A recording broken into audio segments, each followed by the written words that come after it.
My name it's been a pain all my life. It's D period L period, Martin. I was born in Culberson, North Carolina. My connection with the CCCs was through my father. And in the early 30s, my father got a job with the CCCs because he was experienced in building road work and that sort of thing, and culverts and anything involved rock work, masonry. And he survived about 4 years with this one up here. After that, I decided I wanted to go in the CCCs, and I did. They were taking recruits later in the 30s, and I come down here and signed up, and they accepted me. I was just barely old enough. I think I was 16. I'm Bud Akins. I was born about 1.5 miles from here, south, and my mother's name was Fanny Akins. My father's name was Robert E. Akins. I've been here all my life. I was lucky to graduate from high school here in Union County, and lucky to have my career with the Highway Department, Department of Transportation, for 34 years, and I had an office here in town. My father was involved with the CCC, and he was in the local camp and then the Towns County camp. I was born in '38, and that's when he was working, and then after that, World War II broke out, and so he was like the rest of them. While a lot of the CCC boys went into the military, and my father did too. He was in the Navy. Pat Akins, yes, he was a second cousin of mine, and also his brother was in the CCC, Bonnell Akins, and they were both in the CCC also. And they was guaranteed a salary of $30 per month, and that was a lot of money back in those days after the Depression.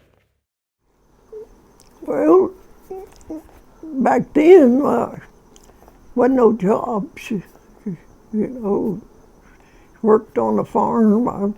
I helped neighbors on the farm. They only paid you 50 cents a day when I was boy. And when I think it's 39, when I become 18, I joined the CC camps. Well, I happened to be down there that morning. I'd walked from Cooper's Creek across through the mountains and come down to me and another boy. And Ranger Woody pulled up and he said, that little old Harkins boy from down there on such and such creek.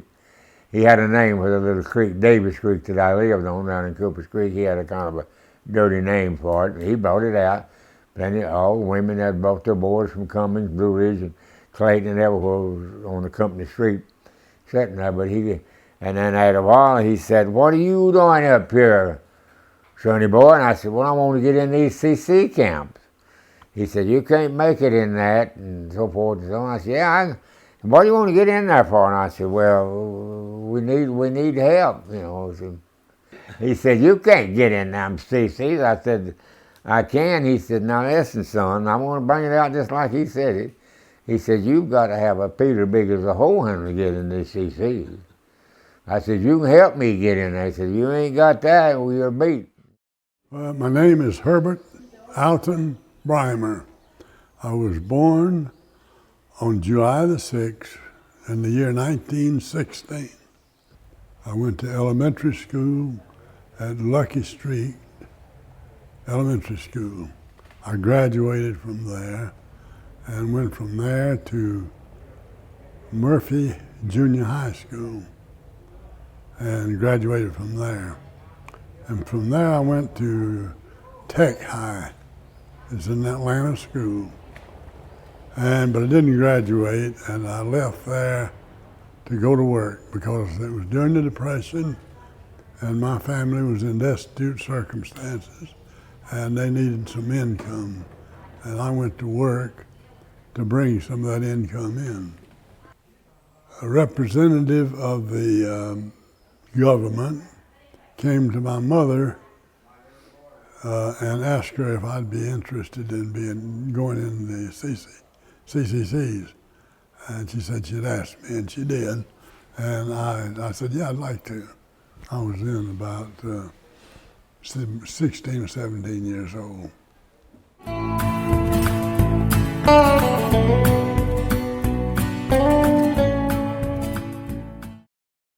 We had a small crusher, and we crushed gravel, and we gravelled Wolf Pen Road, and them down around Cooper's Creek, all in down there. Then we dug lots of trails, hiking trails in the mountains. Then we helped get out rocks, a lot of rocks that they built them walls around Vogel. Well, there's a Woodard Holland Road just to the turned off at Wolf Pen Gap. Went around the backside of Slaughter. Okay.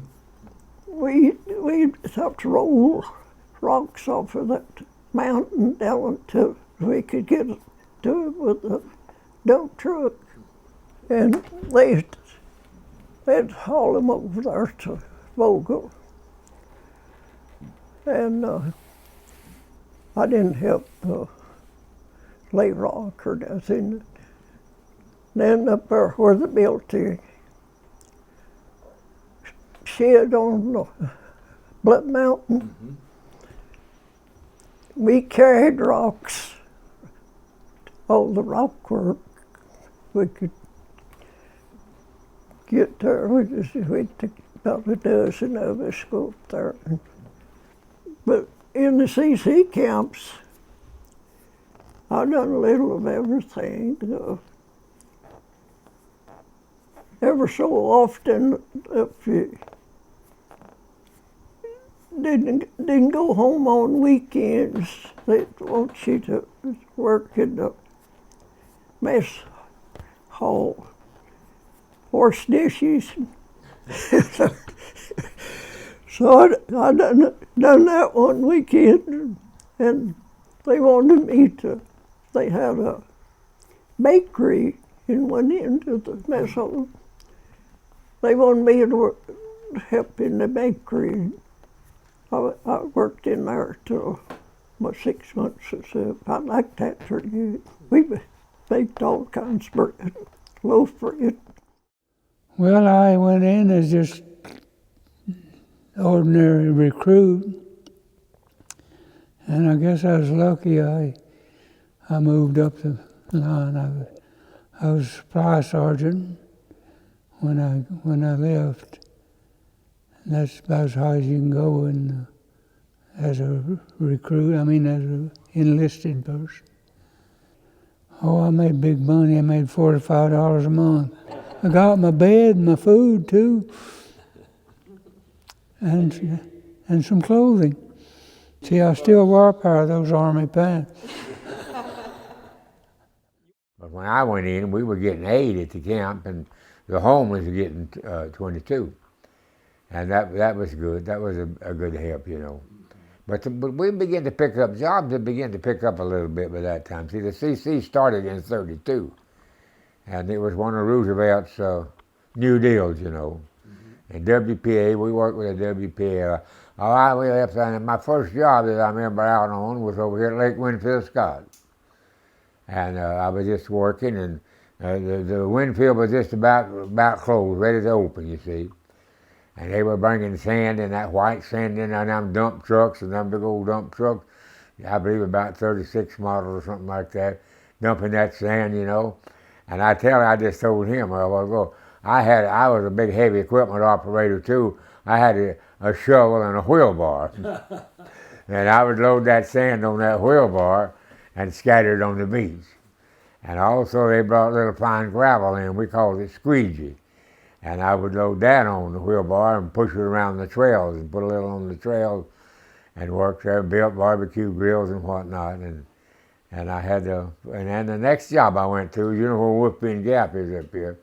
And going back, you take a left and go around approximately 2 miles out on the south side of the Coochie Ball, and there's a big rock hole. I worked in that. Now that was work. And we busted damn rock down to where you could go in the crusher. I fed the crusher a little bit, but I didn't like it. I didn't like them big jaws slamming them rocks and you push them and work them, trying to get them going through. But anyway, I did that a while, and then I worked on the roads. And if you wanted to put a job in for table waiting, you know, for breakfast and supper, evening meal, you went, when the bread pan a bowl of taters got empty, you run to the kitchen and got to fill back up and put it on the table. Bread the same way. Run out of bread, you grab the bread pan up, plate up, and took it to the kitchen, filled it up, brought it back, and put it on the table. Call that table waiting. The reason I liked that, I didn't really like it, but the reason, if you did table waiting, you didn't have to stand KP on the weekend, so I got to go home every weekend. And when I got ready to go home on Friday evening, I just went out a little trail by the train and crossed Structures Creek and Muddy Branch and come right into my home in Cooper's Creek. And then next Sunday evening, I'd leave out and walk back to the camp. All right, when you go through Woody Gap, on this side you can look and see the tire, the lookout tire, on Black Mountain. Right. All right, you see all them pines, beautiful pines? That was a ball grass, just like Coochie Ball. Now I got an hour till we could talk about Coochie Ball. I helped put the first steel tire up on Coochie Ball. I was the man that put the buckle of roof on it. That steel tire, we had an old rock tire there, and we took an old D88 Caterpillar and pushed that rock one off in there, went down there and took the lights off of a 200-foot observation tire, steel tire down in South Georgia that the military put up. Took the last 50 section, this is the house, part of it, and we put it on Bradstone Ball. And I stayed there, I helped start it off at the bottom, and I was the man that put the buckle of roof on it. I was a good climber. That's how come me working with steel rigger bunch in Macon. But anyway, and the CCs was, we set them pines out, and one of the most interesting things I done was planting them fish. I love to work in them creeks and building ponds across the creek, fish pond.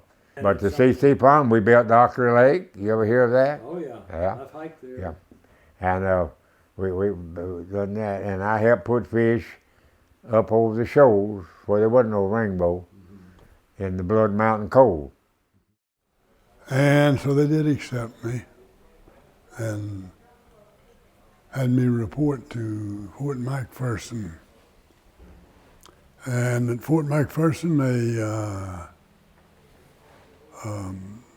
ran me through the procedure, you know, and put me in the 22nd Infantry Company there at Fort McPherson. And the purpose of that was for me to learn cooking. I was there about 2 weeks. You know how much cooking you learn in 2 weeks. So then they sent me to a camp in North Georgia, up around Tree, Georgia, out from Clayton. And I got rejected pretty soon as a cook. And then I went out and worked on the road for a week. And the mess officer called me aside and asked me if I'd like to become the steward for the officers' mess. And I accepted it. And I loved it. But I could cook each individual's meals and then cook my individual meal. And anyway, I was there for, I guess, 6 months before our camp broke up and moved to South Carolina. And that's another story, of course. We'd get a quarter of beef in, you know, and we'd butcher it ourselves. We'd get, buy what they call Army cake mix by the 25-pound cans, you know, about this big. And everything, and grits, you know, they'd come in a big bag. And just bigger than that, most things that you would normally find at the grocery store. Because we had about 200 men in the camp, and you cook meals for 200 men 3 times a day, and you use up some groceries.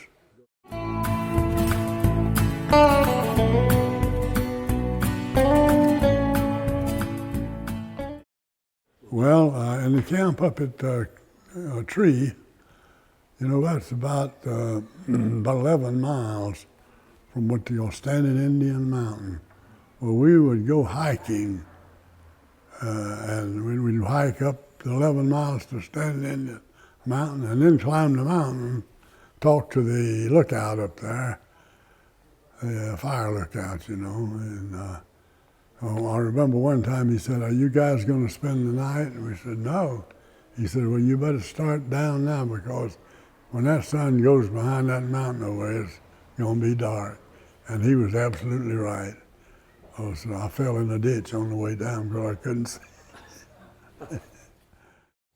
And I can remember my uncle, he played the fiddle, and his band would be on Saturday night playing square dances over there at Winfield Scott. And he told me the story of 1941 when we had the big snow and ice storm then. He said they went over and played a square dance, and the man from Suches had a little 40 Ford coupe car, and they had checked the ice, and the ice was 4 to 5 feet deep on Lake Winfield Scott, and he got that 40 Ford out there and done loops on the lake and that. I won't ever forget that story my uncle tell me. Sometimes it was cold and the fog would come down on that top. He'd freeze that fog on your clothes, and you'd look as white as a sheep. Okay, we had all of the foods that are good for you, you know, like fried chicken, and we had, we call it slumgullion. It's kind of like a beef stew. And we made biscuits. We had scrambled eggs, fried eggs, ham, bacon, sausage, all of that stuff. Grits, and you know, and had bread puddings and cake. We'd make cake, and you know, and put icing on it and everything. And so we had all the food that was good for you. And I don't think there's a single person that went in a camp like that and stayed very long that didn't gain weight. Because as I say, this was during the Depression, and nobody was, you know, was overweight. I weighed about 100.